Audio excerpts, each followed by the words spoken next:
Hi everybody, Jessica Henry here. I'm really happy to have you here today on my channel. I am going to do a self-portrait today, and I have invited you all to join along in this portrait. Earlier in the week, I sent out an email on Tuesdays, and in that email, I gave you a picture of this if you wanted to print it out and join along with. If you are not on our email newsletter, I will put a link below so you can join that and get updated on what I'm going to be doing that following Friday here on YouTube. So if you are interested, click the link below and you will have access to sign up for our email newsletter, and then you will get our weekly tips and techniques through Renaissance Creative Arts.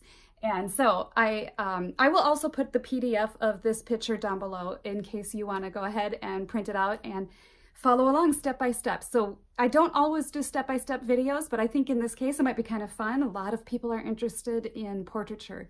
So I thought, you know what? I've got this model here. Yeah, okay, it's a self-portrait, but you know what? The model was really affordable, so no copyright problems there. Anyway, so yeah, that's me, and so we're gonna do that. And today I've got a 12 by 16 canvas, and I just have a board, but it's a nice linen one. So I have also, sometimes if I buy the little bit more inexpensive cotton ones, I'll put a couple coats of gesso on it, or primer, I'm sorry. Difference, gesso is acrylic, primer is oil-based. So you can kind of fill in that coarser texture of the weave of a cotton canvas. So I don't like the coarse texture of cotton canvases, so I do a few coats of the primer. And also, just as a side note, if the reason I brought up the difference between primer and gesso, oil paint has a tendency over time to delaminate from a water-based acrylic gesso. So that's why we generally tend to prefer oil-based grounds to paint your oil paints on top of. So, you know, it doesn't say, there's nothing that says you can't paint on acrylic gesso. I've done many of them. I don't know what the long-term effects are going to be on my paintings that are on acrylic gesso, but you know, if in 100, 200 years they start to crack, I'm gonna let those museum curators or whoever figure that out. So anyway, that's my 2 cents on gesso and primer.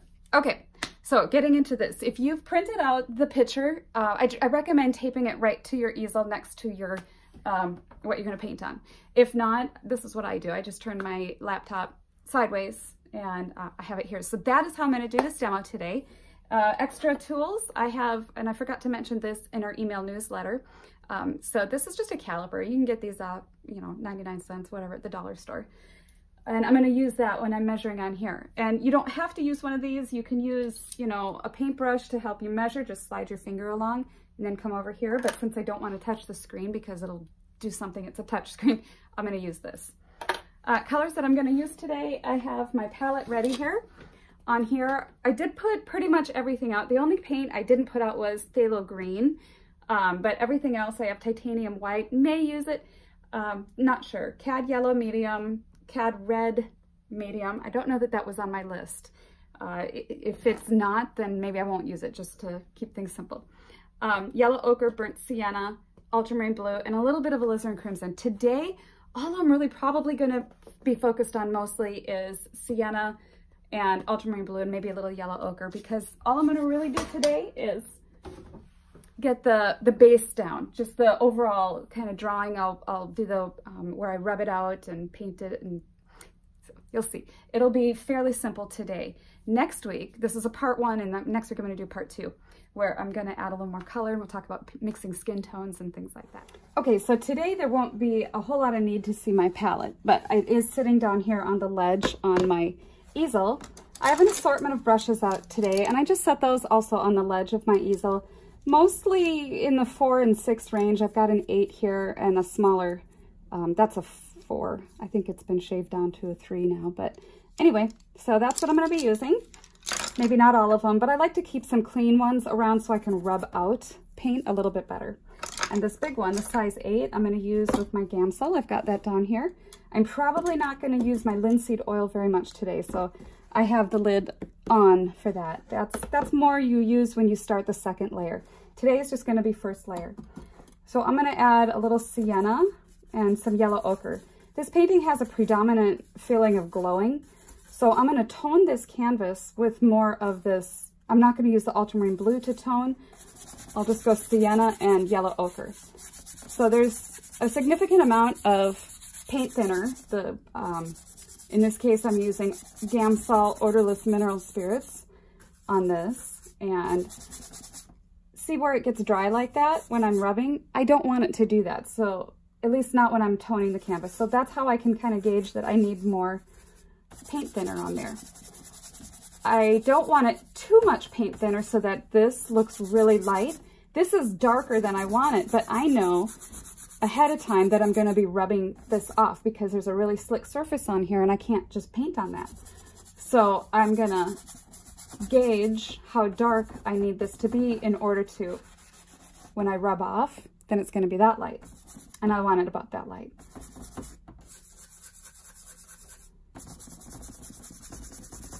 So working my way down. And I don't like all these brush strokes on here too, which is another reason why I rub it off, so that I can create a little bit of an interesting texture. And that's really a fun part of the process. I enjoy doing that, creating texture. In fact, I've had people say, the texture is so pretty, you could just sell it as a painting by itself. All right, so it's covered. Just gonna take a paper towel. You do not want to get the cheapest towels you can find because cheap towels are awful. They're kind of like wiping a brush on a piece of paper. It does not absorb the paint off your brush. So buy something like a Bounty or Viva. There's a lot of varying opinions in the art world on quality of paper towels. I mean, there's like wars and battles over Bounty or Viva. So if you choose to join in that crusade, go ahead. Sometimes I buy Viva, but if Bounty's on sale, then I'm going that route. All right, so, but do not skimp. You don't want to get the really cheap, you know, dollar store paper towels. Shop towels are great too, the blue ones. Okay, so you saw how I did that. I mostly wiped it off, and then I dabbed it to create sort of this texture, and now I'm wiping it just loosely like this. And it almost creates an effect of looking like suede or something like that, which is pretty cool. You can leave it like that. You can still have more fun and splatter and dribble or whatever you want to do. But you really can't mess it up unless you do so much to it that it's pretty much, you've wiped everything off. So you can have fun with that or move on to the painting, which is what I'm going to do. I wanted about this medium tone so that I can, when I wipe out the highlights, there's something to actually wipe out, and you can see a difference between medium and light. And I don't want it too dark because when I put the darks in, I really want them to stand out, so it has a nice sculptural feel. Now I'm going to begin the process of figuring out where I'm going to sit on here, size and placement. I'm going to get rid of that. Okay. So I'm sitting back and I'm looking at, this is kind of the first rule of composition. How are you going to work within these four walls here? And how much space and movement do we need around the subject matter? So whether you're doing this one or you've got your own picture, it's all the same concept and idea. I actually considered doing this sideways in a landscape format because I thought that might be interesting, but I'm just going to stick with the vertical here. Now what I'm doing on my palette is I'm mixing up a mixture of ultramarine blue and burnt sienna, and I'm keeping it somewhat thin, but not as thin as this mixture was, but a little bit thin because I'm going to be drawing with it. Now, holding my brush really loosely, I'm just gauging where this is going to sit in here, and I did reduce that so that I can catch the whole feeling of everything. I kind of like how this is all backlit on both sides. When I zoomed in, you couldn't see that, so I want to get that whole overall flavor. Judging that if I put the top of my head about there, that might be cool.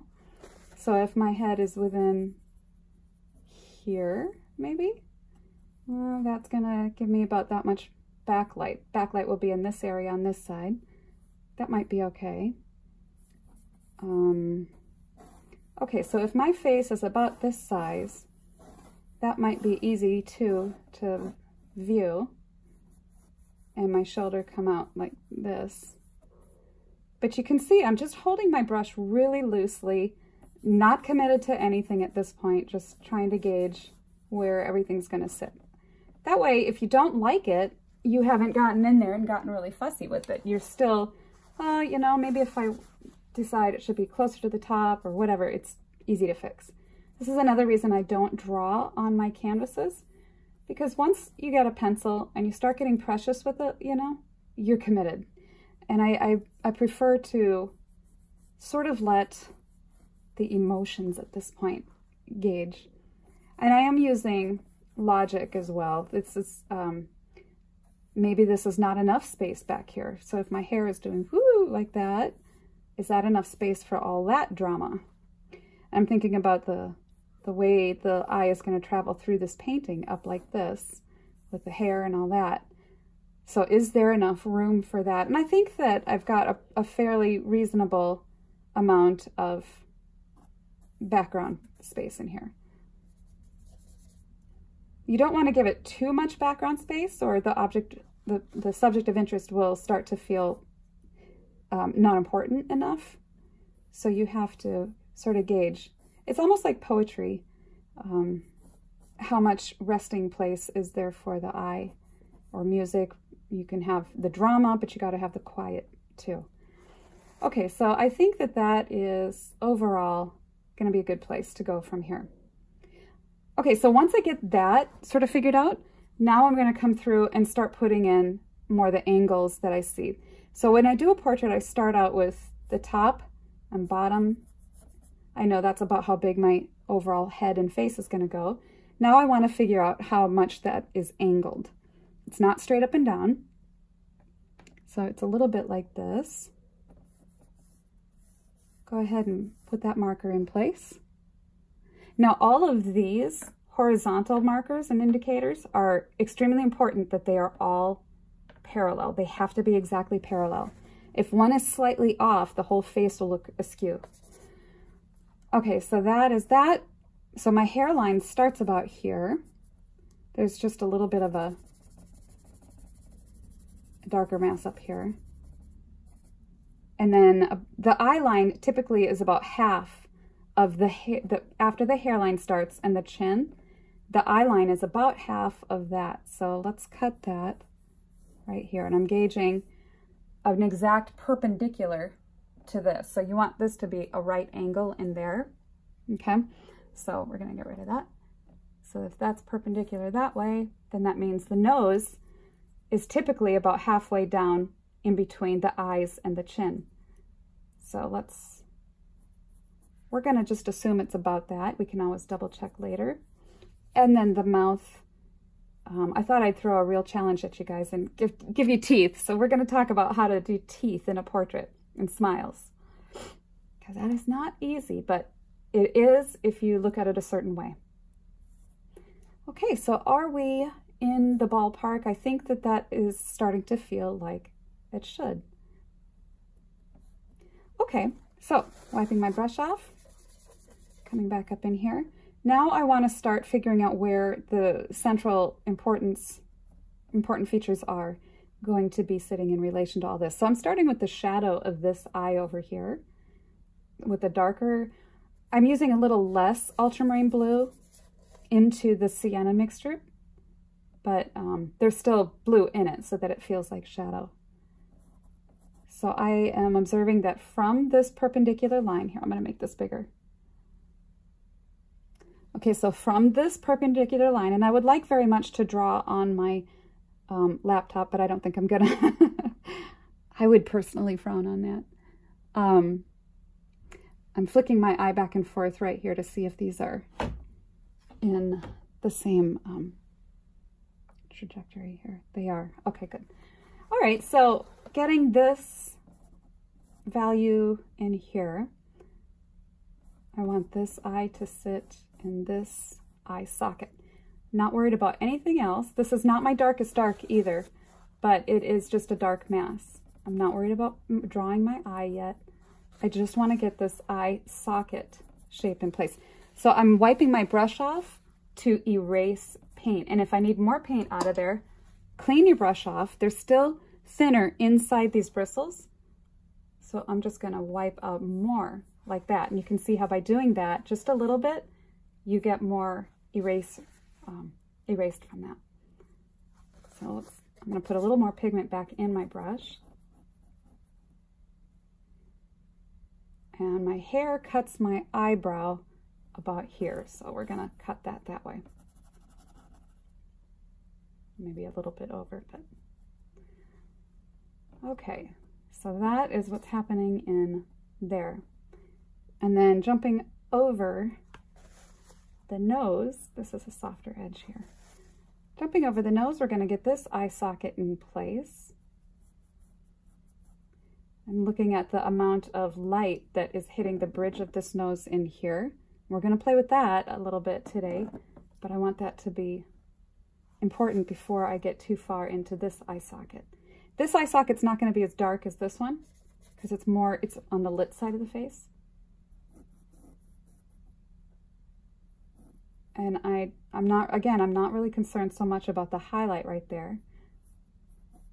And then when you're looking for a good photo to paint from, you really want to look for what makes someone look like someone. Identifying features. You have to be able to see some of the bone structure. And so in order to get bone structure, you have to have a photo that has good lighting. So you want some of that nice drama of the dark and light. See how this has light and shadow, and I'm able to carve out the eye socket shape. Sometimes you get pictures that have a strong flash, and I'm going to show you some examples here that are bad examples, and you can't really see the bone structure in the pictures. So you really do need to have that to capture a likeness. And so look for those areas. And also, I mean, unless you just want to do a tonal study, like today it's going to be a tonal study. Next week we'll get into more color. But if you just want to do a tonal study, then you don't need quite as much of the really nice color. But just you can even do a beautiful black and white photo into a tonal study like this. I've done a lot of those too. Okay, so I'm getting the feel of the eye socket placement. Now, what you can do at this point is take a caliper, or if you printed this out, you can just go like this or mark or however you want. But so now I'm going to check the size of this eye socket and compare it to what I have over here. I want to make sure that I have it going on over here with the same contrast, the same comparison. So over here, I'm going to put this point on the far corner of my eye. And this point I'm going to put right at the bridge of the nose where the shadow meets the nose. So right in here. And I'm not going with what would actually be the edge of the ocular cavity because you can't really see it. It's kind of vague because it's kind of flooded by light. So I can see the corner of the eye and the bridge of the nose, just like that. So I'm going to come over here to the bridge of the nose, and my hair is blocking it by a little bit, like not even a quarter of an inch. So coming over here, you can forget about this. This is the actual measurement. I'm going to come over here, and I guess the eye is right about there, and the bridge of the nose. Now the bridge of the nose is here, and I know that hair is going to be blocking about a quarter of an inch of that eye. So there we go. We're going to use this more as we go along because I want to check measurements as I go. All right, now, again, on that note, let's figure out how far down the nose is because I want to put kind of sculpt out this shadow of the nose over here and then where it goes underneath. So I'm going to take this measurement again, corner of the eye to the bridge of the nose. And then with that measurement, I'm going to go, let's go from the corner of the eye straight down. And that's about one eye down, right about to that nostril right there. Okay, so coming over here, and then straight down. Right about there. Okay, so I did eyeball it in about the right place. Okay, now that I get that marker in the correct place, I'm going to come through here and indicate where the bridge of the nose is with a shadow. So I have a little bit of paint. That's too much, so I keep my paper towel right here. It's too dark. If you get these values off, if you get them too dark, they will appear too deep. And so then that can really mess up a likeness. You might get the drawing accurate, but if the values are wrong, then you'll lose the likeness.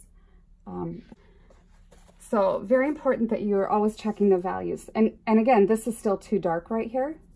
So wiping a little bit off my brush, I'm just going to kind of move that value around. I'm going to get more of the thinner on here. I'll wipe that out a little more. You can even just wipe a little bit out with your paper towel. Just enough so that you get sort of a matching value range that you see here.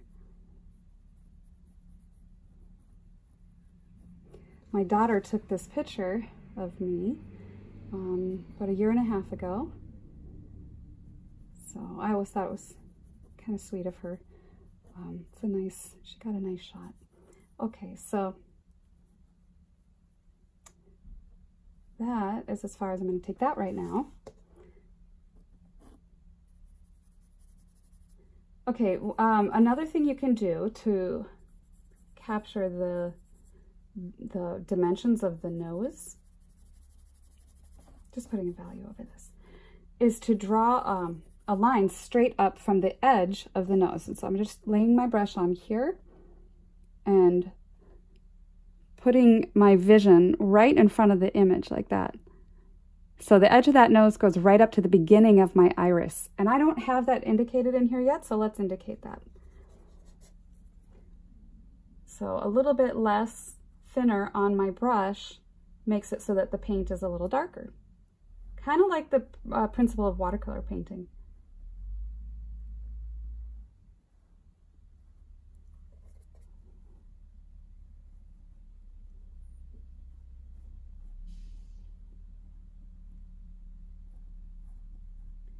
Okay, so that's a little bit. That gives me somewhere to work in. A little bit of, you can wipe out just the slightest amount of paint to give you the lighter part of the eye in there. And I'll obviously be working on the eyes more later, but just laying it down so we get an idea where we're going.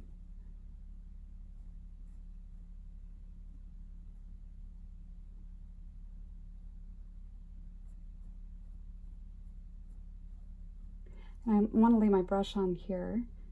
Let's compare it. The eyes are just about in line with each other like that.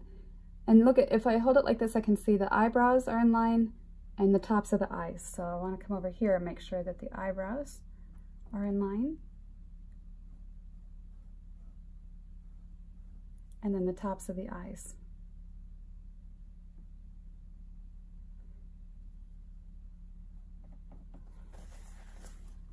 Let's wipe off my brush and kind of erase a little bit like that. I'm going to pull this eyebrow a little bit down further. That one looks like it's in about the right place. And those will be softened a bit more as we go on.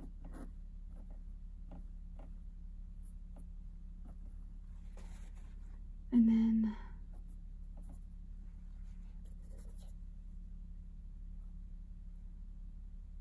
there's a nice, the inside part of the eye socket is the darkest area in an eye. And so the light really isn't hitting that part. It's the deepest part of that cavity. So that is going to get the least amount of light hitting it. And then the eye itself comes over this way and down into shadow. You really can't see the white of the eye on that side, so we're just going to let that go away.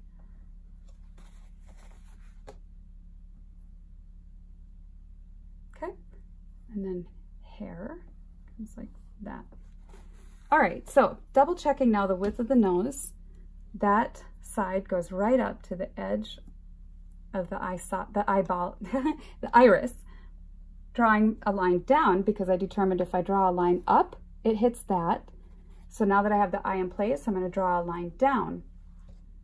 And right there. Okay. What I really hope to show you with this is that there's really nothing too difficult about doing portraits. You can do this. I'm going to be putting together a new video series that we're offering through Renaissance Creative Arts on painting portrait, the figure, things like that. And so you'll want to stay tuned. So if, like I said earlier in the beginning of this video, get in our email newsletter and you'll get notified of new releases and workshops and things like that that we have coming up. And so that can help you. Also, with the video lessons that I do,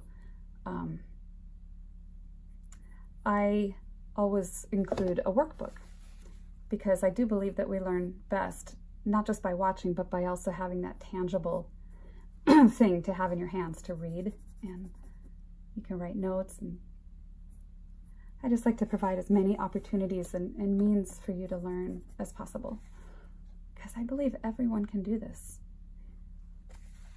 Okay, so that all works. Again, double checking my parallels, making sure I haven't gone off track, which I have here. This nostril right here, I made too high. So I'm gonna just push that down a little bit.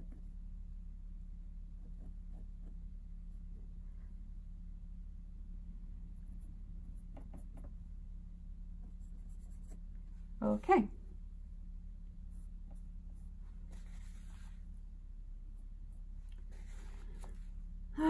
Now the mouth. So we have the eyes pretty much in place. I'm going to come over here and draw a line up from the corner of my mouth right here and seeing where that hits the eye. So I'm going to get right over here behind my camera and go straight up. The mouth hits that side of the iris. It cuts off that back triangular corner of the eye. So coming over here, drawing my line down, it's about in this area. So I make a mark. And I always double check. Okay, that's about where, that's how far over it goes, but I need to also figure out how far down from the nose it's gonna go. So I'm gonna double check that. So let's take the measurement of the eye since I pretty much have that in place. Here's my eye. That. Let's go from the corner to the nose. Where's a good spot? Okay, the middle point of the bottom part of the nose over to the edge of the mouth. That's how wide it is. It matches the eye width. So I'm going to come over here and grab that eye width again and come over here to the middle part of my nose and go down. And that is where the mouth corner is. So I'll just adjust this mark. Okay, so that's how far down my mouth is from my nose. Okay, right there. Now coming over to the other side, I'm going to lay my brush on my image and go straight up. And it hits the iris right in there. And I can't really see that. So we'll just go down from where it should be. And that's right about in there. And again, I can double check. Here's my eye. And then comparing it to, I'm putting this on the corner of the mouth over to the middle part of the nose. Okay, so there's that. Middle part of the nose. Okay, so I put my mark in just the right spot. So that works. All right. Now keeping with my parallels, all congruent with each other.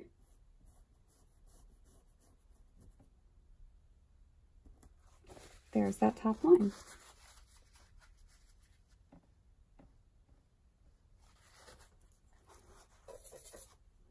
And then the mouth is only open yay far. And then you just connect the dots.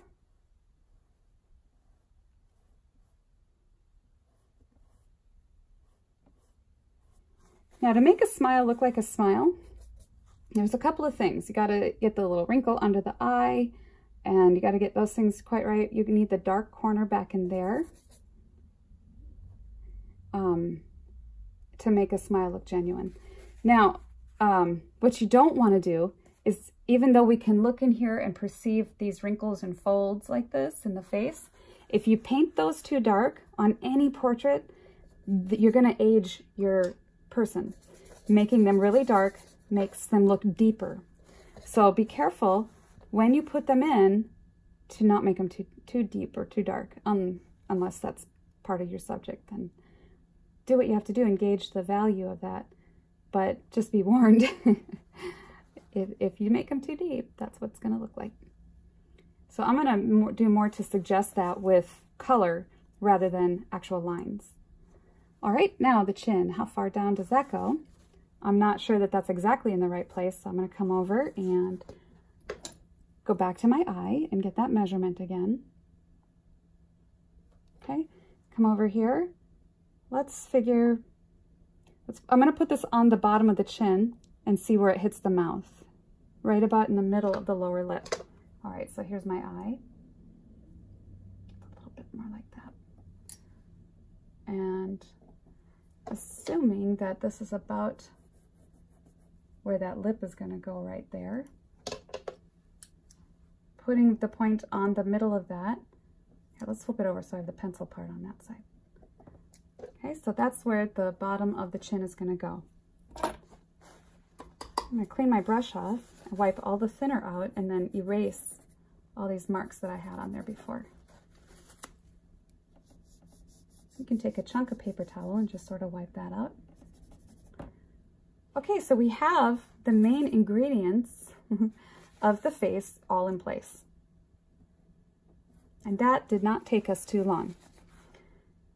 Now, I'm going to map out a little bit more of the shadows and sort of sculpt out some of this on this side of the face before I put in the highlights. Laying my brush on the side, just gently gauging the value that I see there.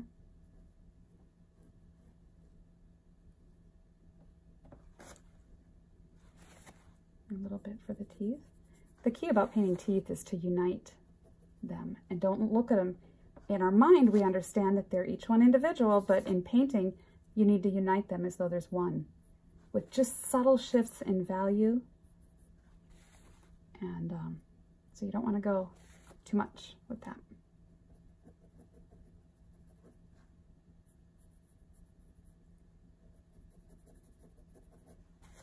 Wipe my brush off. The paper towel becomes very much a part of the painting process because you can wipe your brush in a very specific way to get more or less paint off. You can wipe it really hard to get more paint off or the thinner off, and then use it with that in mind that way. Okay, so I've got the shadow under the chin. I might add too that the hardest part of this whole painting is over. Getting everything in place is where the real challenge is. And it's not to say you can't ruin it, because that's possible too. I've definitely done that. All right, so getting a little bit more of my dark value mixture here.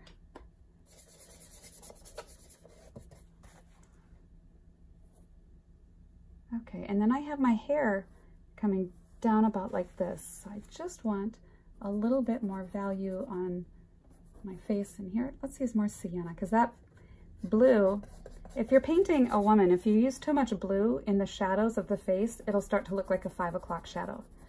So you really don't want that.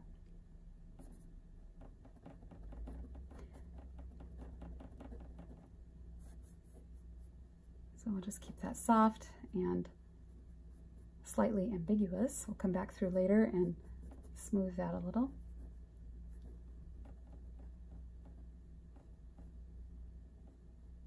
Edge of the nose.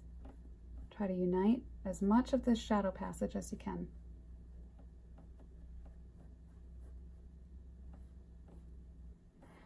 Any light that's hitting the shadowed side of a face, you can't make that highlight as bright as you put something over here. What'll happen is, see there's a highlight on my cheek here?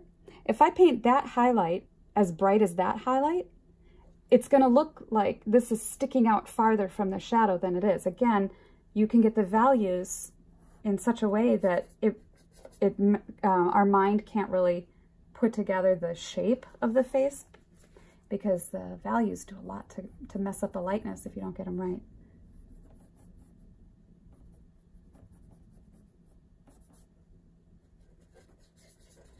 Okay, so that is kind of where that is going. Let's shave that in a little more.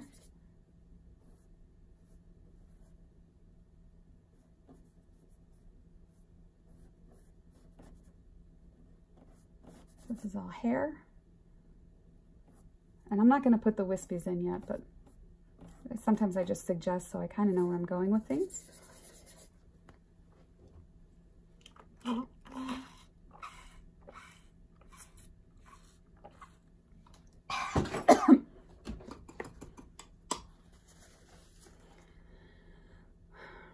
Okay, now the outside edge over here, the hair comes like this, and then there's about that much space. I'll get all of that in a little bit, but that is just giving me somewhere to go with that idea in mind.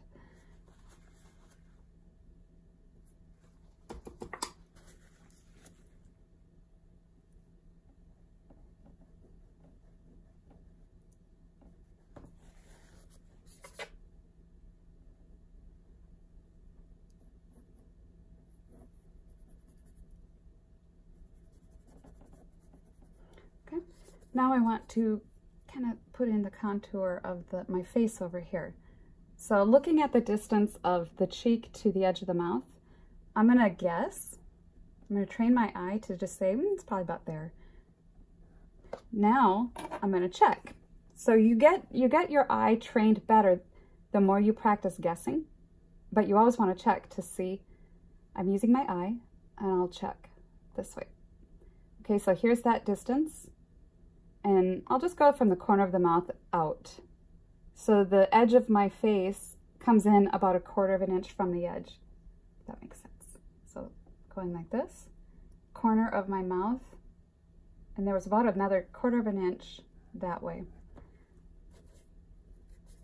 I'm gonna, while I'm doing it, make these key marks all around the face. So coming up here to my eye again, I wanna get the distance between my temple and the edge of my eye. This seems to be a passage that a lot of people struggle with in getting accurate. The distance from the eye to the edge of the face. So just, here's my eye, and putting my point on the corner of my eye and going out, there's again about 1/4 of an inch that the point of this extends beyond my face. So coming over here, getting my eye, and then making this mark about 1/4 of an inch in from that indication there. Like that. Okay, now I can kind of, let's gauge how high the forehead is.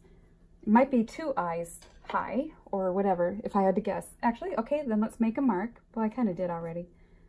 But then I'm going to come back through here and guess. So here's my eye. So let's go from the corner of this eye. There's 1 eye, 2 eyes, and then about 1/2. So from that corner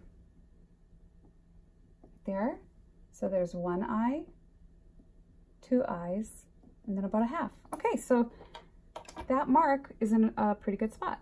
So now I'm going to come back through here and draw the contour given my markers. So it is like a glorified connect the dots.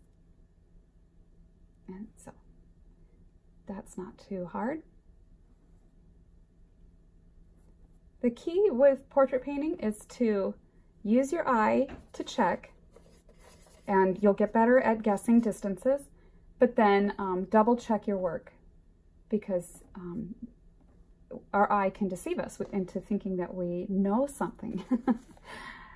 And we often go by what we think we know about an object. Sometimes it can be challenging when we think we know how a hand is shaped or whatever, and so we draw it that way, but in reality, you may not see this finger or that finger or the edge of something or whatever, so you have to always be double checking, because trusting when you're just learning is not always the best solution.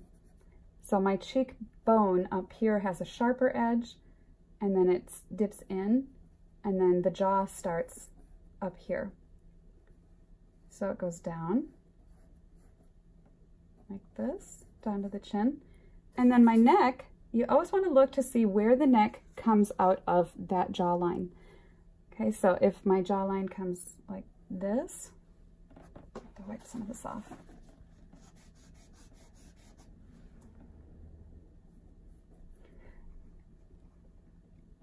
And feel free to stop the video at any time you need to catch up or pause or whatever. So judging that this neck comes out, I have it coming out too high. So if you draw a line from where the neck is coming out of the jawline, it's just about, well, let's go with the eye. Right about at the corner of the eye. So coming down from the eye, oh, hold my brush straight. Okay, yeah, I did have it coming out too high.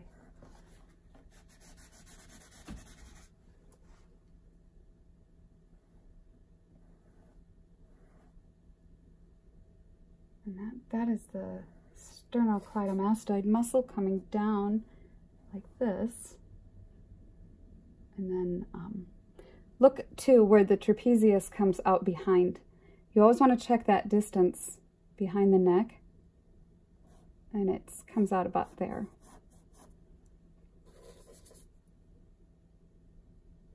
And then the shirt comes down about like that and over. There's not much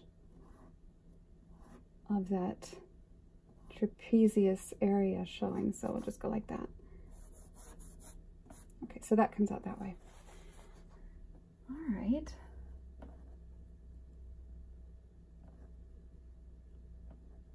Getting that back in place. Okay, now the hair. Let's get that a little bit more under control. Well, here, let's get this ear in place. All right, so drawing a line across the face. The bottom of that ear is pretty much in line with the bottom of the nose, just a little bit below. So here is the nose. We'll go a little bit below, and that's where the bottom of the ear is going to start. And then the top of the ear, if you can kind of see it there, if I draw a straight line across, it's hitting the top of that eye. So come over here, keep your brush perpendicular to the canvas. Top of that eye, right there is the top of that ear. Okay, so it's kind of just a wedge shape. About like that. Okay, now the hair I can fit in and around this, and it's a darker value in here. Got that carving into the face a little too much.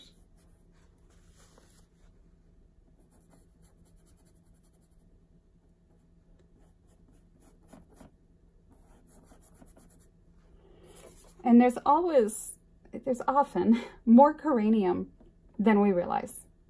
So just check, you can always double check your measurements too, how far over the edge of the head is from the actual face. And there's all these subtle angles to the skull. I'm sorry if your picture is cropped on the top, but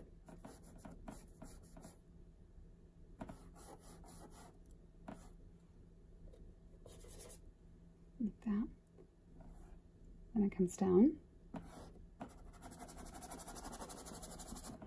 Okay, so I'll get a little bit more of that with the darker value. For now, I want to jump in through here and get some of the highlights in the face, because that'll also give us a likeness. And I want to get rid of some of my lines and sketchy things. So cleaning this up a little bit more in here.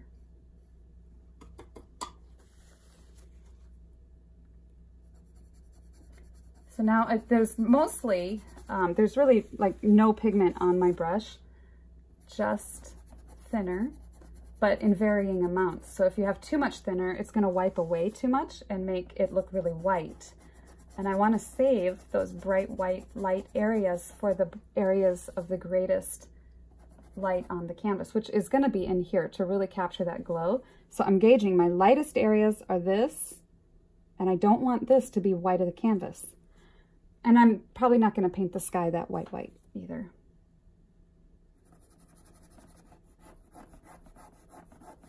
So rub that out, clean my brush off, rub out a little more, clean that off. So you can also take a little chunk of rolled up paper towel to get in there with a little more control.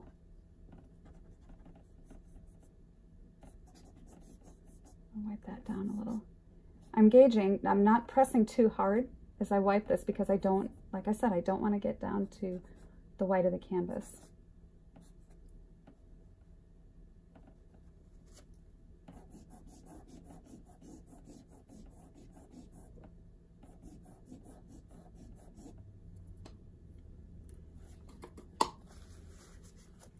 But you can see even just how by doing that a little bit, it starts to have a little more sculptural definition in the likeness.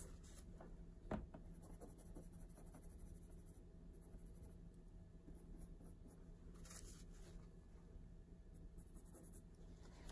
going to use some of this paper towel.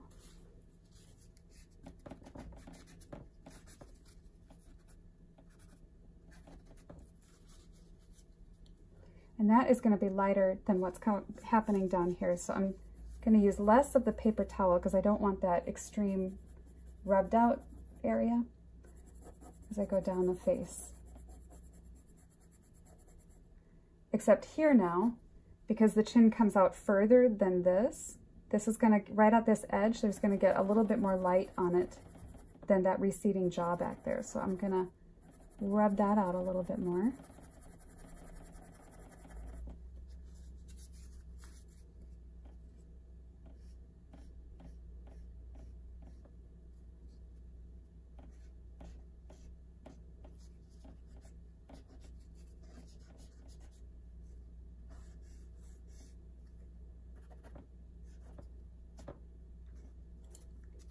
And then the edge of the nose here gets a little bit more. Clean my brush off, wipe it off. Well, let's start at the top. So that bridge of the nose bone right up there is getting more highlight, and then it comes down the middle part, and then the ball part gets a lighter hit of brighter paint on there. But in this case, we're just wiping it out more.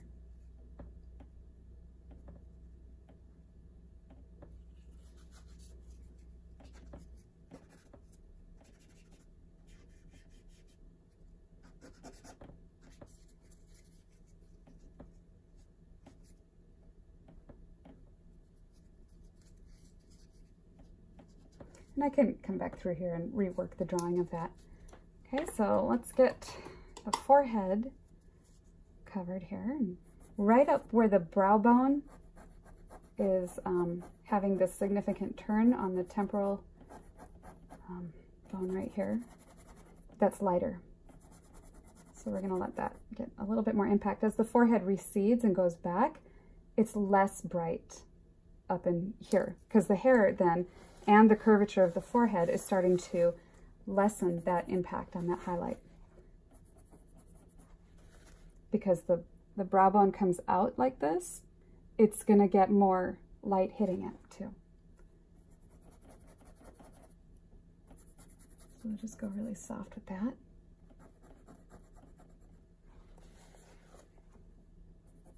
dry brush. You can even take some of these other brushes if you have other brushes. And just use this to help move around pigment. And this will soften your edges too.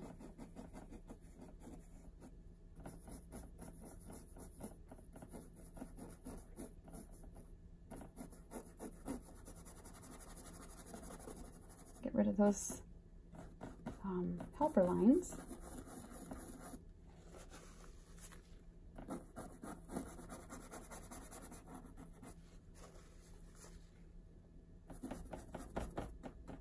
And then there's some more shadow coming through under the hair over here. So let's put that in place.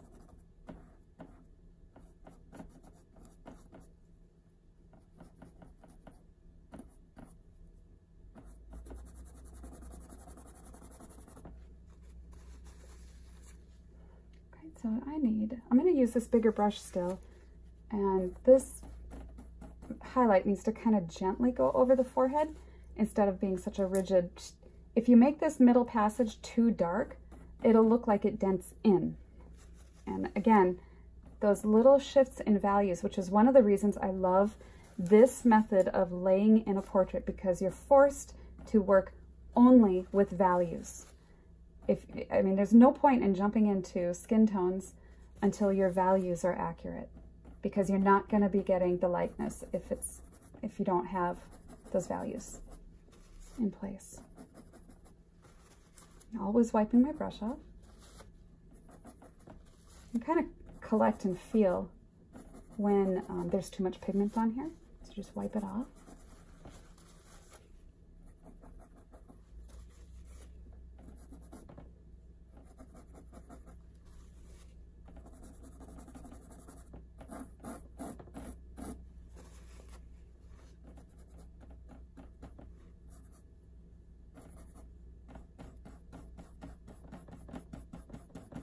And someday I'll do a video where I actually have a mirror set up. Those kinds of self-portraits are very challenging, but I do encourage people to try them. The reason that those are difficult, especially for videos, is, you know, you're moving, looking at the image, which, you know, can be a challenge. Working from a photo like this, as long as you have a good photo reference, it's a lot less intimidating for people as they're learning. I do encourage people to work from life as much as possible. Get someone to sit for you.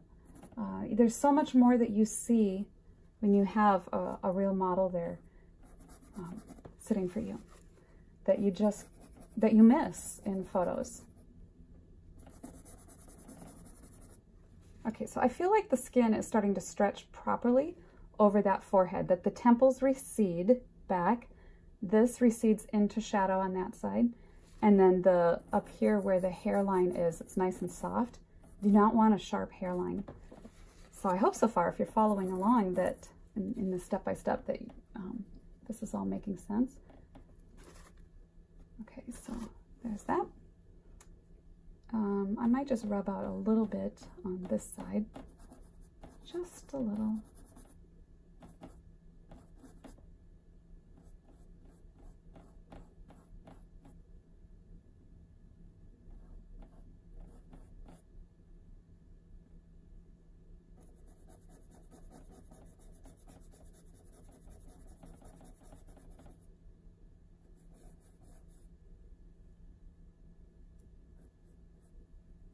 All right, I don't really need to rub out much from the neck because it's pretty much in shadow, but I do want to rub a little bit out for this one mastoid muscle here.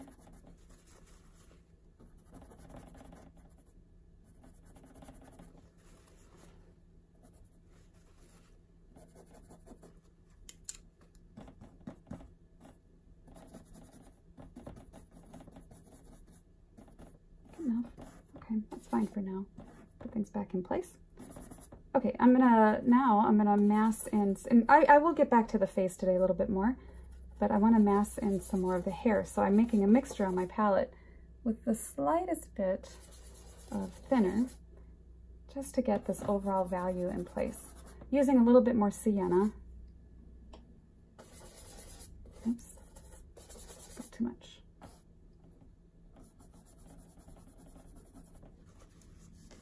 Wipe that off because I had too much pigment going on my brush.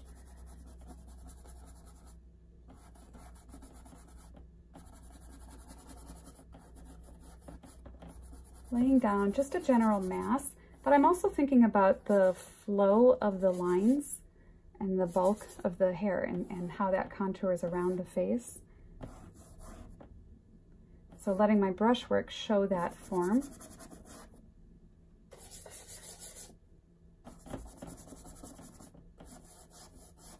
And if this is dark enough, when I do the backlight, it'll really show through.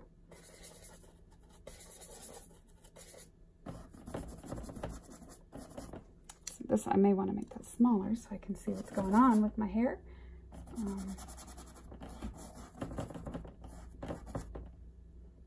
Okay, this is darker under here.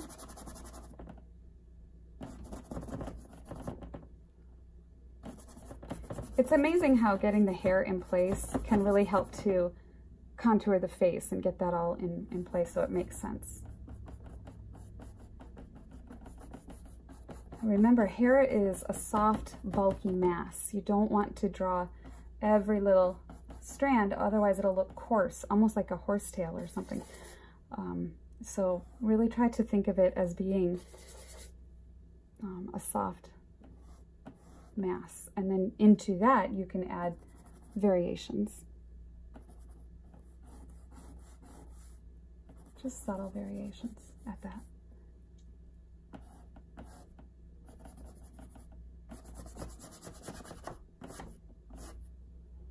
Okay, and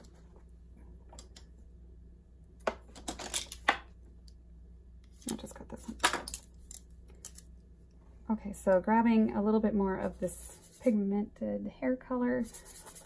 There's some on this side that I want to get. Ultramarine blue, burnt sienna.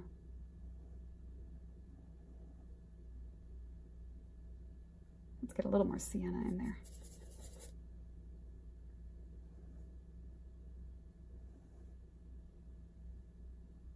And this comes out from behind the ear. I'm going to grab a little yellow ochre and sienna, just because I see that it's kind of having a more glowing feeling.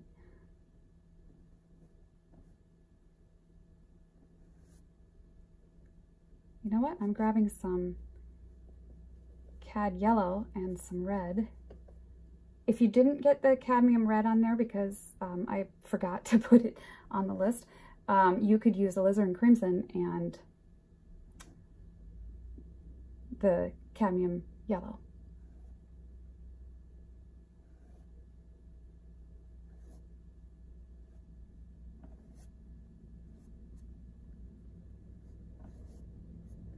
Okay, so that's fine there for now. That one kind of goes woo like that.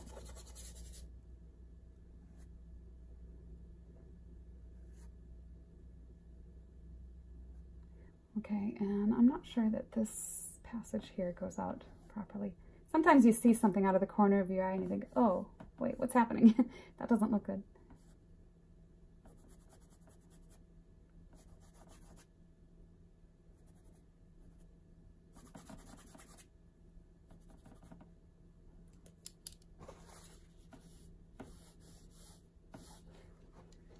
All right, so let's grab, again, some more of that cad yellow, cad red, a little more yellow, and some white.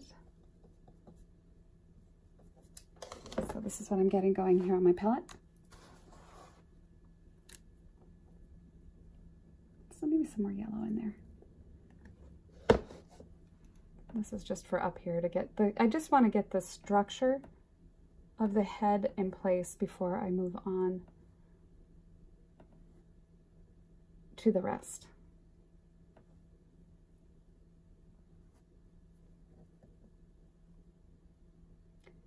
So just using this briefly to show the light hitting it that way. And there's really not a whole lot down here, so we'll just leave that. Okay, grabbing my smaller brush now, I'm going to come back into the face and just tighten that up.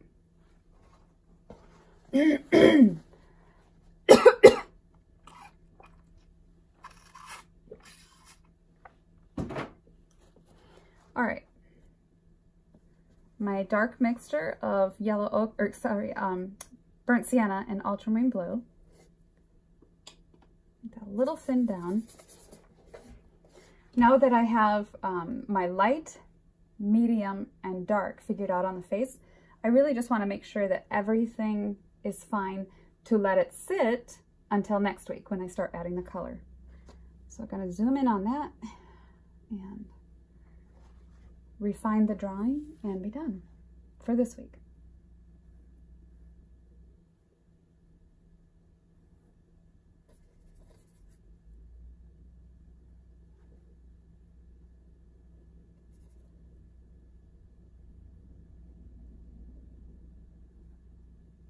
When I come back into refining a drawing, I try to pick an area that I think is easier, so I can build up to the things that are a little bit more challenging, in this case, the features. So for now, I just want to get the rest of this reading accurate. Wipe my brush off, soften those edges again.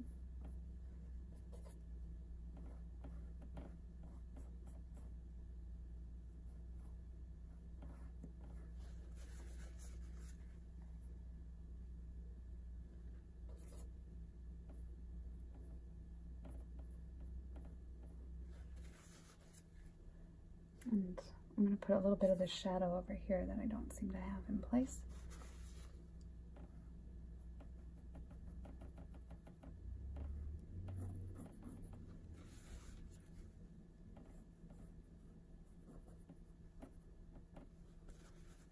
Okay.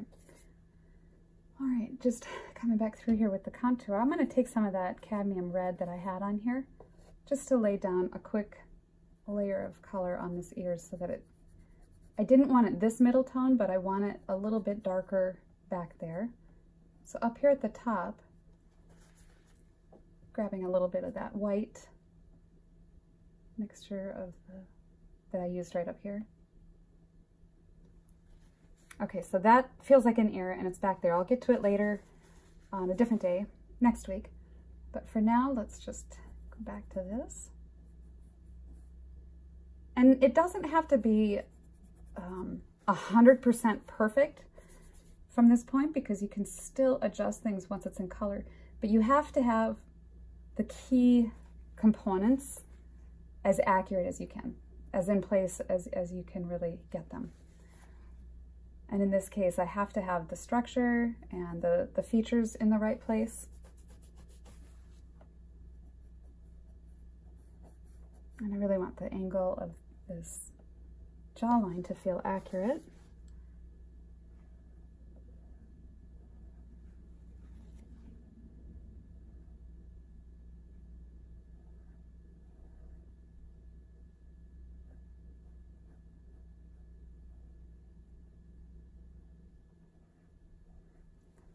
And the edge of this neck has to have the proper angle. It's not quite angling right.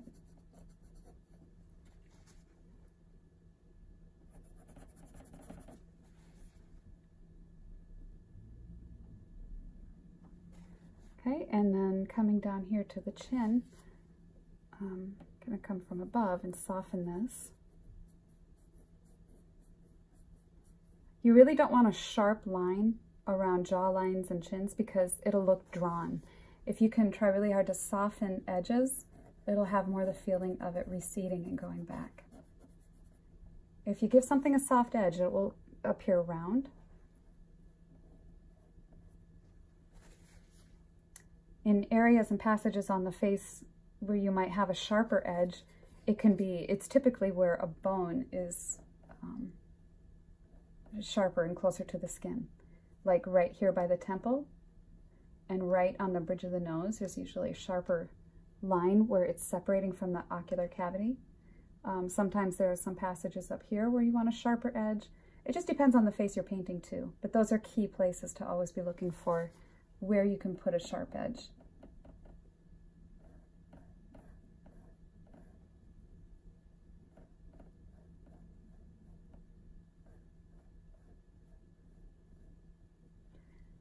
So if you are enjoying these videos here on YouTube, I do have an art academy. I'm the co-founder of Renaissance Academy of Fine Arts, and we get into more information on portraiture. We do more plein air, and then there's a workbook that goes with everything. And in fact, I printed out the first year of the Renaissance Academy worth of workbooks, and it was just about 500 pages long. So you get a lot of extra content in the Academy. And I know that we had a fabulous first year. You can join at any time. You can work at your own pace, and we have a good time. We've got a private Facebook page, and everybody can post their work if they want to, and a great sense of camaraderie, and everybody just shares stories and different things that they're doing. Academy students get, if I'm able to, if I coordinate the workshop, then I'm able to offer discounts for workshops. And so that's pretty exciting. This year, we're working on working from life. Year 2 is pretty much all working from life. So that's very exciting, minimizing how much we're working from photos as opposed to working from life. Oops. The better you get at working from life, the easier you have at working from photos, so easier time you have. Because when you practice what your mind needs to understand about life, you'll recognize the problems in photos and be able to make those necessary adjustments.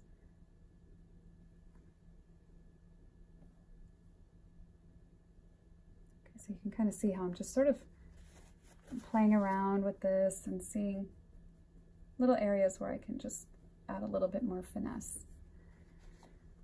Okay, so I like the contour of that. That's a little better. Again, trying to avoid so much ultramarine blue down here in the shadows, because that'll look like a 5 o'clock shadow. I'm pretty sure I don't have a 5 o'clock shadow. Yuck. I really want this to kind of tuck back in on that side of the face. So pushing this value a little bit more. And if I press too hard, then you might end up with paint coming off. So I'm just pressing very lightly with my brush. Let's just unify that whole side of the mouth.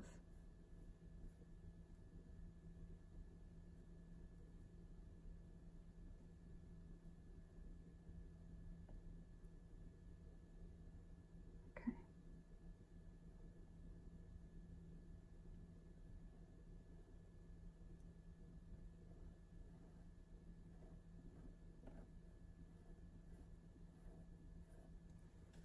Okay, so what I'm going to do to start on the process of these teeth, I've wiped everything off my brush. I'm just going to hit up these ones in front.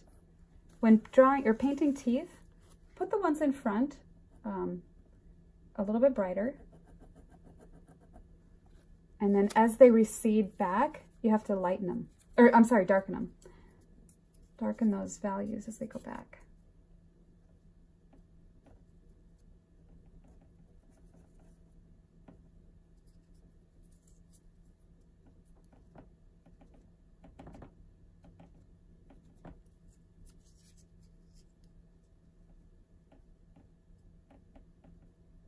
I might even switch to a really small brush when I'm painting those next week. But right now I'm going to grab a little bit of alizarin crimson just so I can have sort of a ballpark idea of where my lips are going to go. This part does not have to be exact at this point. I'm just suggesting where this is going to live on here.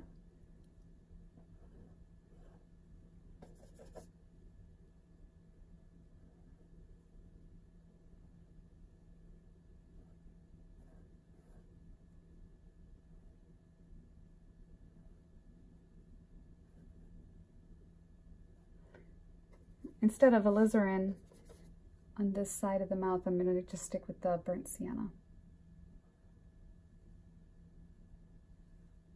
And the trick to painting effective mouths is to keep everything really soft.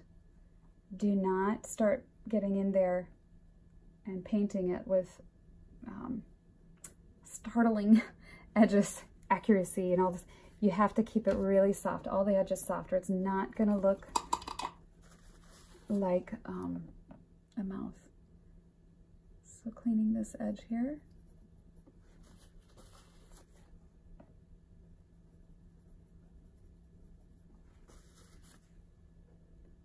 And this edge.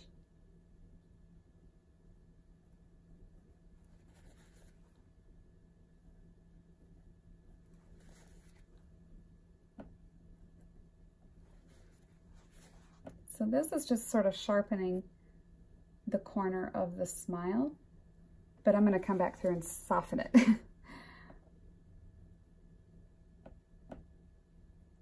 But you need to have some sort of articulate. Where am I going with this?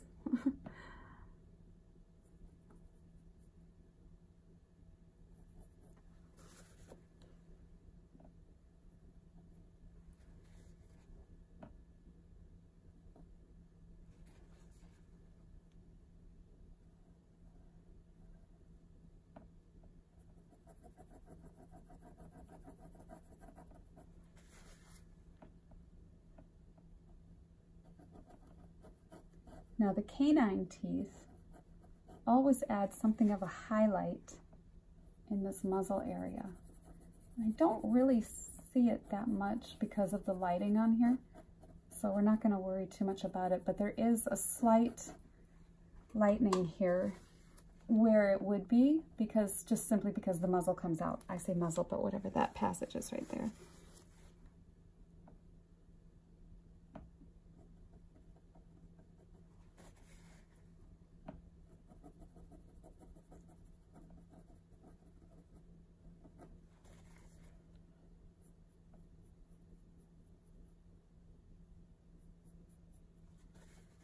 Let's grab a little bit of this.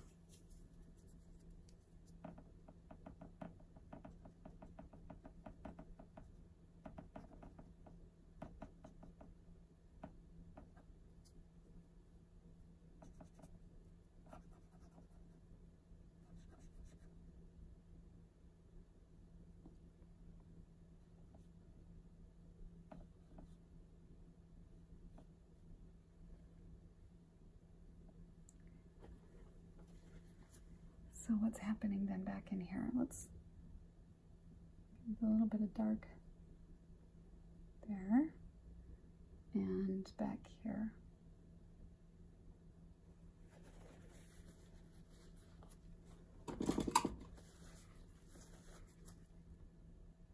And I don't like that darker.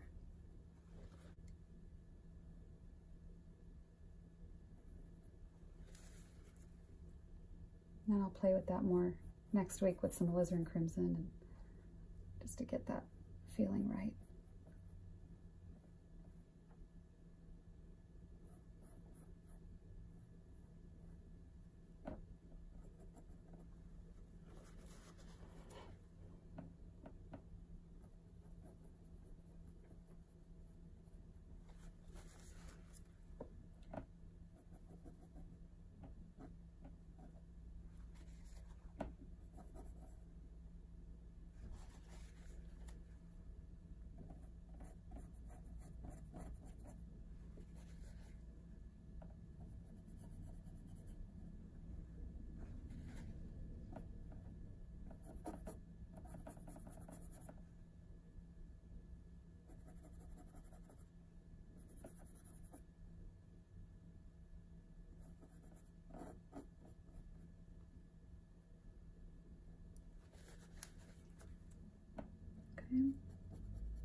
And just get some of the contouring around the nose. A little more accurate. I'll come back to this too. Jump around. It's kind of hard to work on the mouth without working on the nose too. They're really connected, and all in the same venue.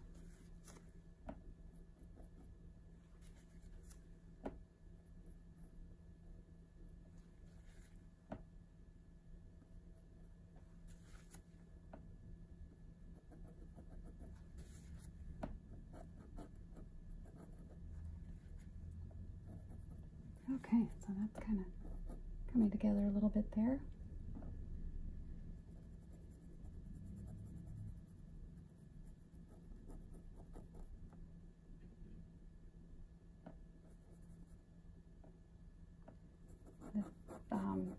The side of the nose, the cavity here, often picks up a lot of light just because it's sort of like a roof. As the angle of a roof picks up more of the light. The top line of a roof doesn't get as much light hitting it, and then as it slopes outward, it gets more light. It's the same thing with the bridge of this nose here. The side of the nose. Because of the angle, it's getting more light.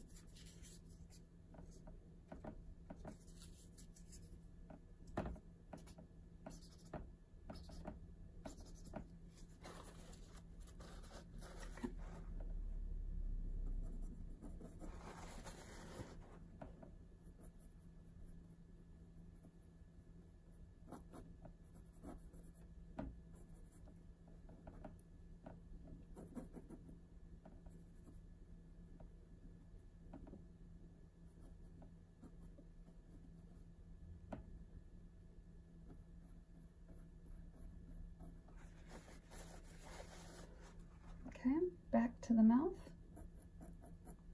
So back here where the teeth are receding into the back, I'm just going to take some of that blue that I used for that corner accent and pulling it forward.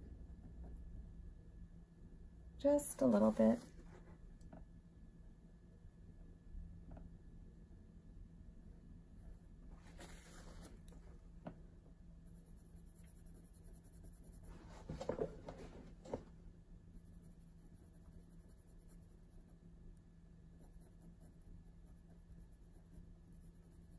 I want the top line here to read a little bit more accurately.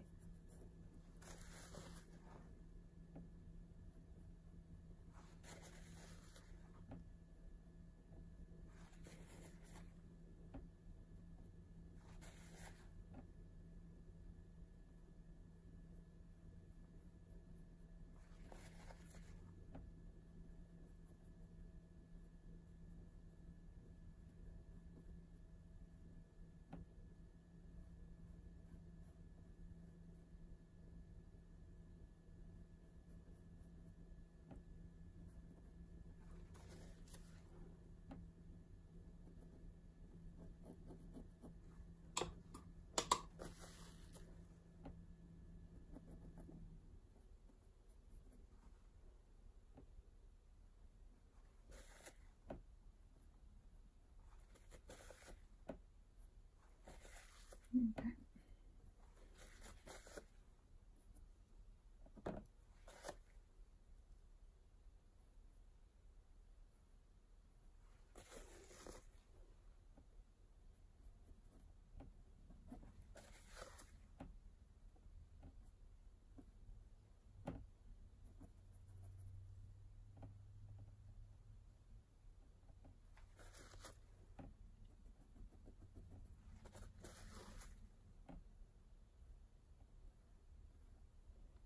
All right, getting a little bit closer.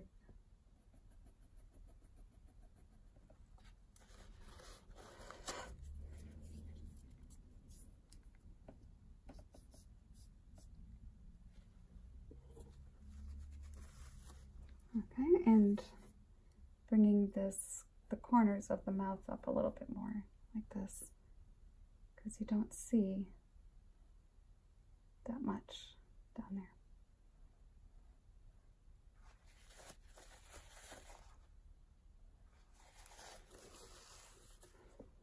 All right, well, we might be getting closer to that.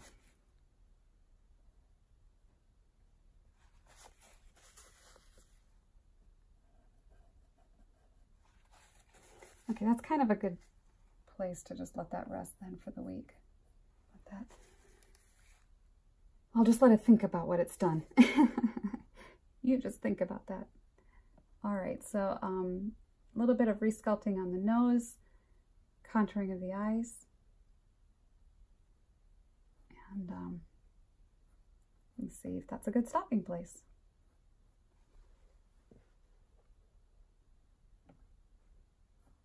And I was asked during the week how to paint freckles and things like that too. And I do have some freckles on here, and I may put those in, but I can show you on this just how very, you just suggest, and you put a little on and you dab it off, and it's just enough to get that feeling, and then that's all you need.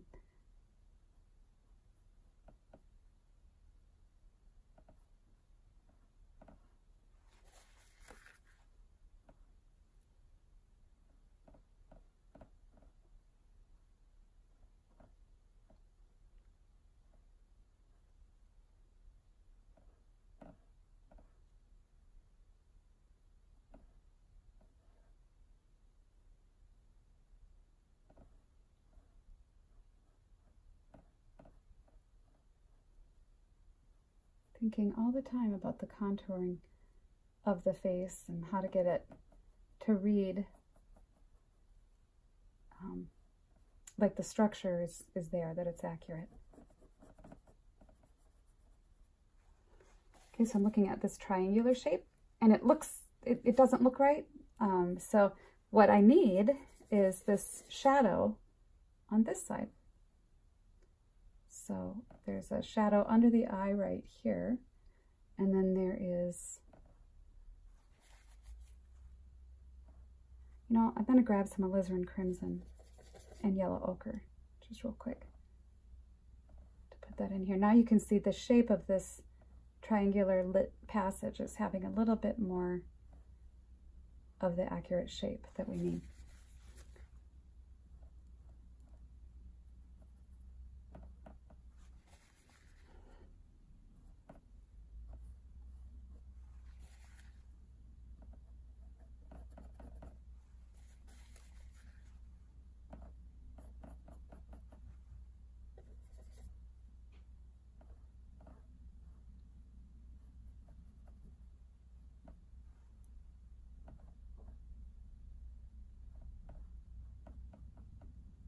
And up in here. It doesn't have to be finished. I just want it to read as accurate as I can. So getting that other eye in place, a little bit in there. Rubbing out a little bit there. Blue and brown, blue and sienna, nice dark. Gonna get this eyebrow a little bit more accurate.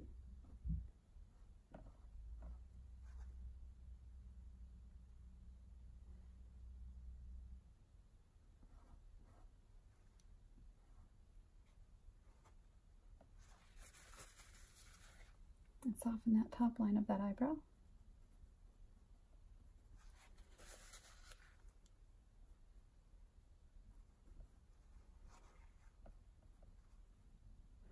And then I wanted to get the, okay, so just working on this eye a little bit in here.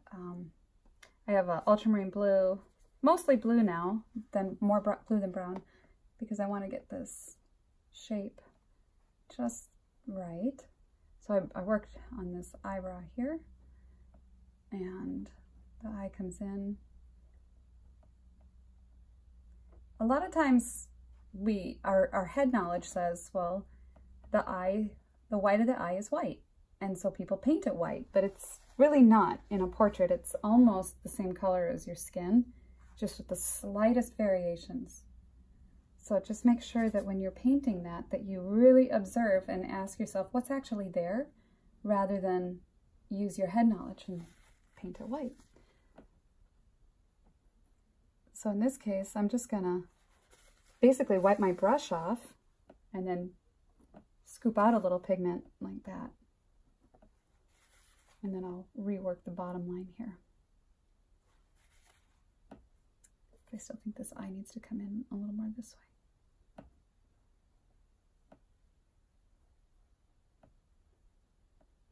And then I've got the shadow of the eye itself down this way. And just like I said with the mouth, no sharp lines around the eye. even if you are painting someone and they have a lot of makeup or whatever, do everything you can to keep those lines around the eye really, really soft. There's just a few times when you need a sharper color or edge around the eye, but not very often. So I'm going to drag this darker value just like this.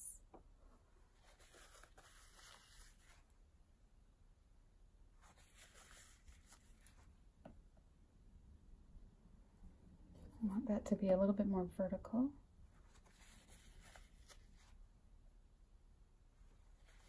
Okay, that's pretty accurate there. I'm gonna just get this deep part of the ocular cavity a little bit more pronounced, and then move on to the next eye.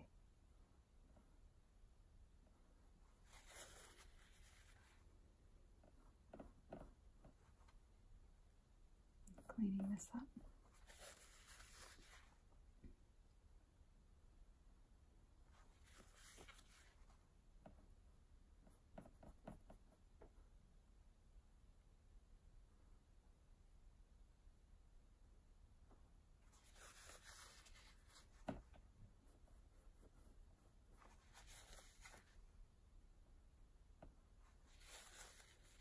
And then I'm going to soften the edges of this eyebrow. I just don't want it really sharp. Same thing with this, where the skull comes in between the two eyebrows. There's a slight indentation in the skull itself. So at the bridge of the nose up here, we have, again, the slight indentation where that bridge comes out. So I'm going to paint that a little bit darker. I'm just putting a soft, subtle value in that area. Okay, that one is fine for now. We'll leave that. Other eye, and the eyebrow. Eyebrows are always darkest right in here, and then as they hit the temporal bone here, and then they fade off to the temple, they're lighter. So I'm going to come in here and just sort of rub some of that out.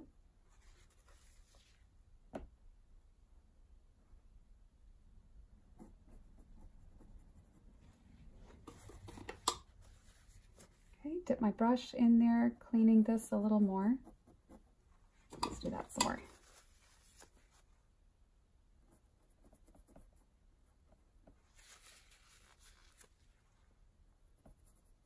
A little bit of highlight's going to match what's happening at the top of the temporal bone here. So right here. Wipe the brush off.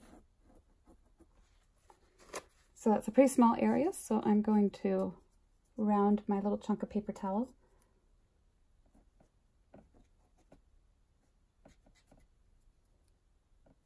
And then just soften that eyebrow too.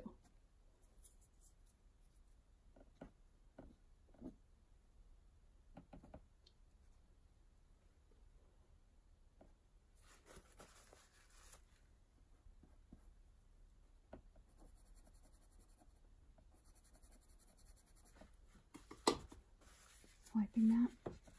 Adjusting the temple over here a little bit more. It looks like it needs to move back just a touch.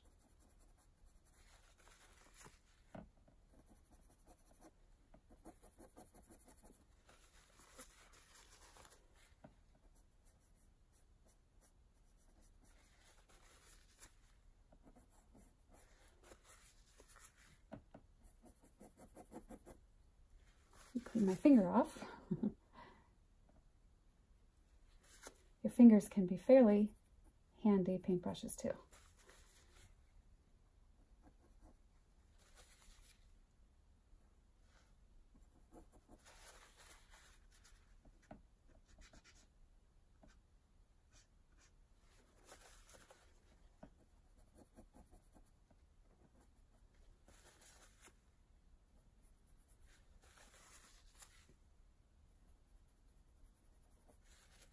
Okay, it's getting there.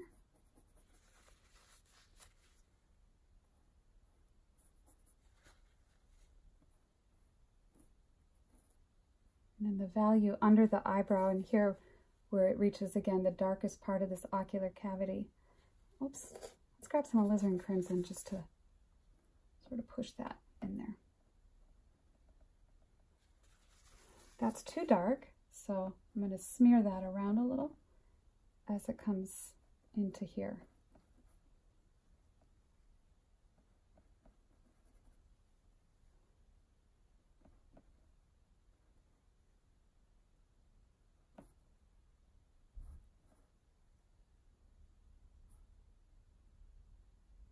Okay, so wiping some of this off my brush, gonna erase some pigment. One of the things to painting portraits is to always, always, always be looking back at your reference. They say we only retain an image in our brains just a few seconds. So I'll be looking back to just double check.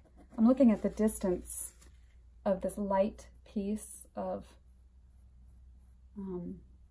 skin here under the eyebrow, and I just want to get that shape of that light piece accurate, and then I'll come back through and adjust things like the eyebrow that I kind of messed up. And then this value in here, softening that a little bit.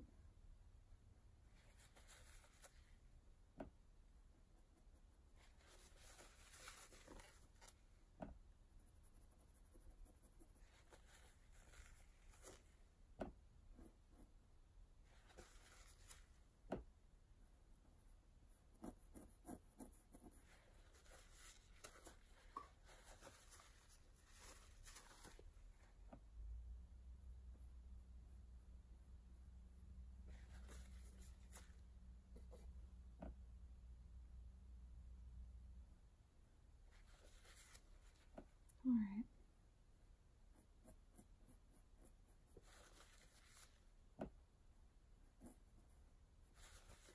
Okay, and now to refine the shape of this eye, a little more ultramarine blue than sienna, coming in and looking at where, whoops, what's happening? The shape of it is in relation to the eyebrow. And I don't want to go crazy here because I did use this as my measurement for everything. So this eye is really important that I keep it the same size that I had it. I just want to get the shape a little bit more accurate in here.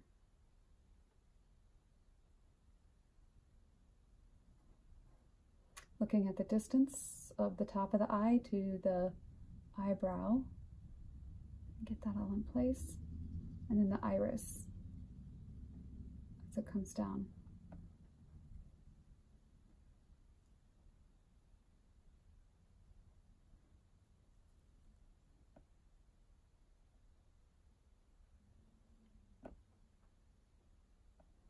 The thing about painting smiles is you can really make it look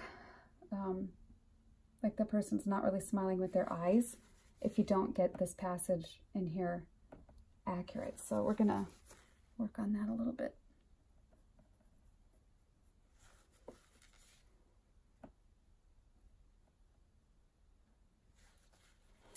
And so we're gonna shave the bottom part like that a little bit.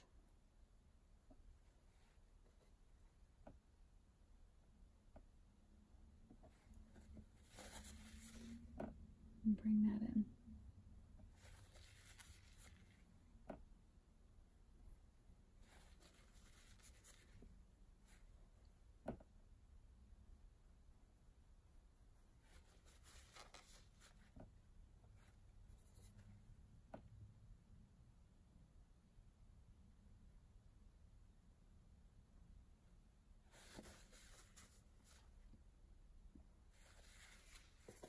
Okay, a little bit in here.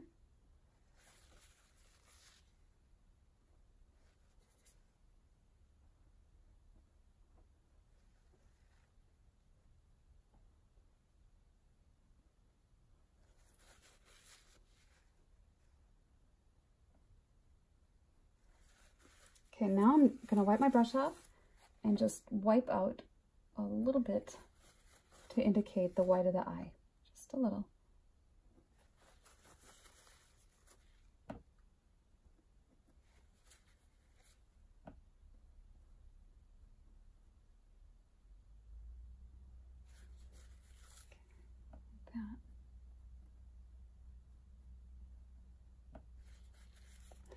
And putting in a little bit of this red under the eye will give it a really lifelike quality.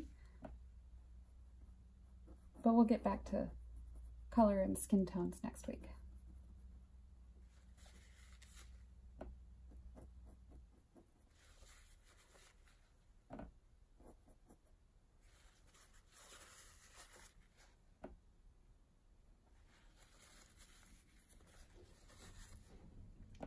So softening this a little bit just so it doesn't have that drawn on pencil look.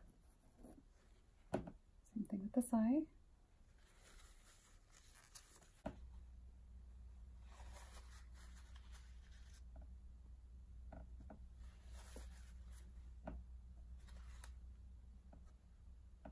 So just by moving it over a little bit, that helps that area.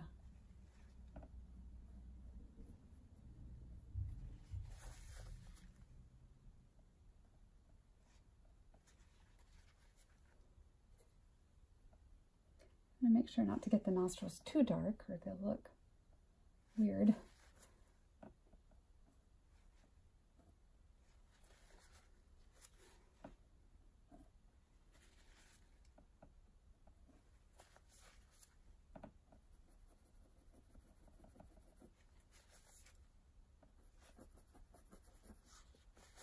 Okay, now before I wrap this one up, I want to just put in a little bit of the glowing effect around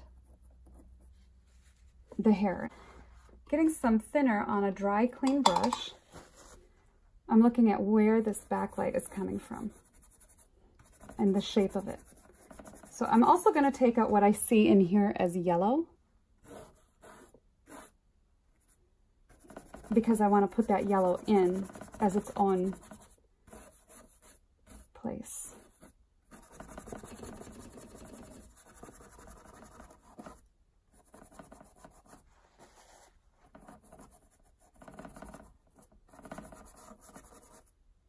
Putting the thinner on, rubbing it off.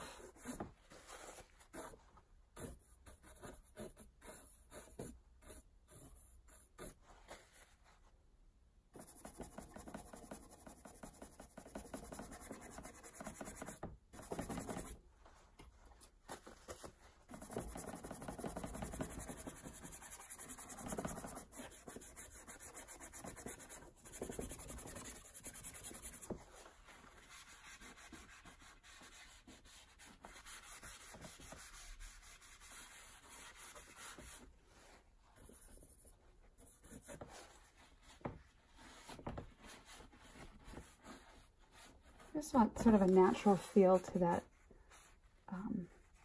windblown effect.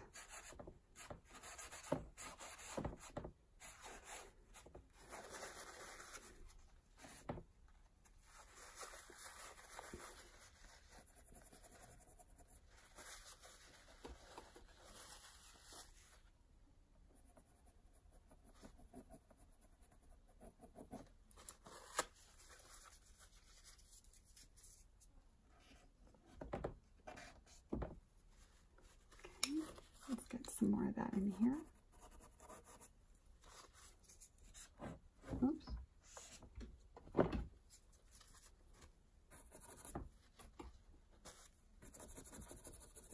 And then I had said that this was going to be the lightest area on the whole painting. So this is pretty much back down to bare canvas.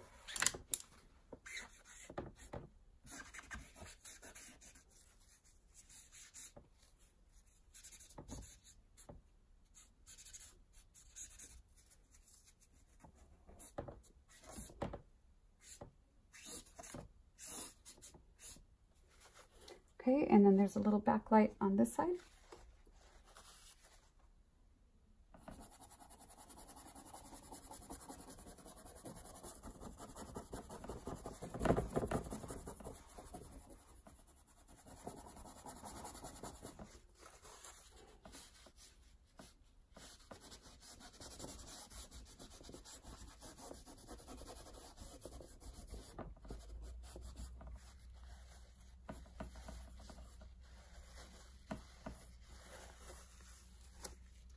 putting a little bit of the shoulder in here. Looking at if this comes down like this.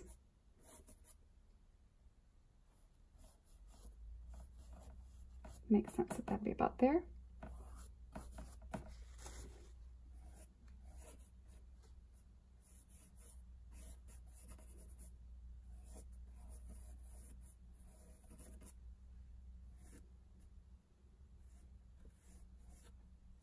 Okay. Keeping the hair very soft and light.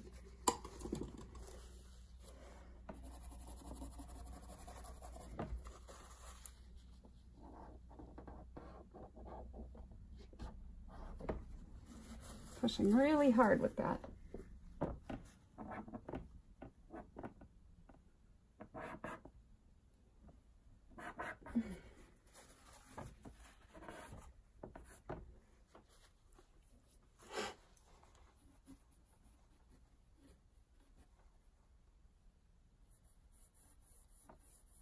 And soften that edge. Okay, now I'm going to just take some really clean cadmium yellow, just right on that brush.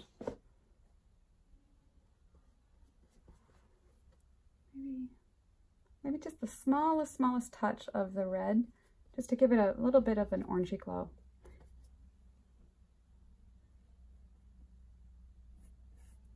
This is just going to start to make this glow.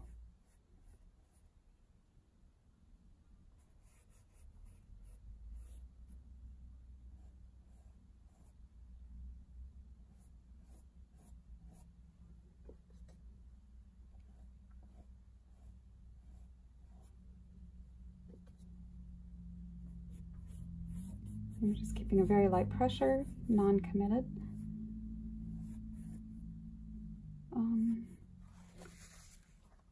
We'll put a little bit over here too.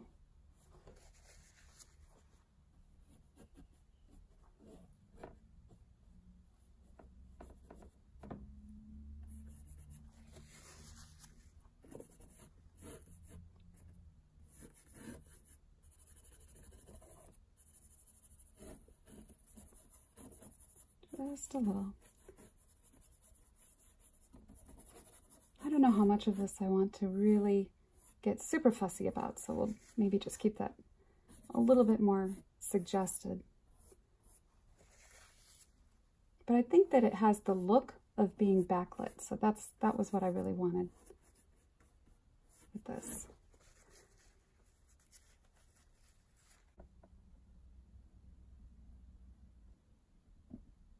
I really just want to adjust some things here before I stop. Little bits.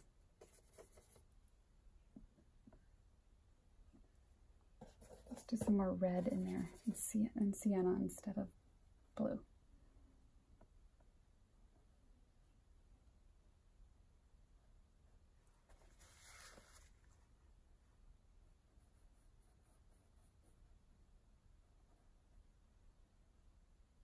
And that smile comes almost all the way over to that.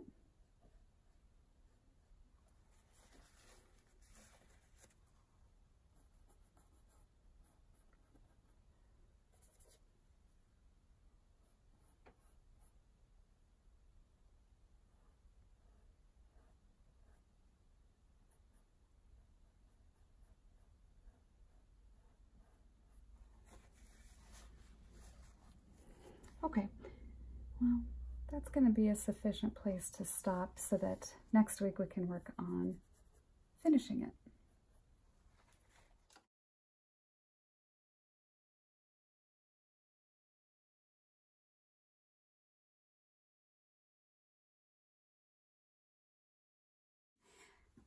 Okay, so that wraps up today's video. Next week, we're going to work on this a little bit more and kind of fine tune it, and then just work on a little bit more about mixing skin tones. So I hope that you enjoy this one, and remember to like and subscribe if you liked this video. Okay guys, have a good weekend. Bye-bye.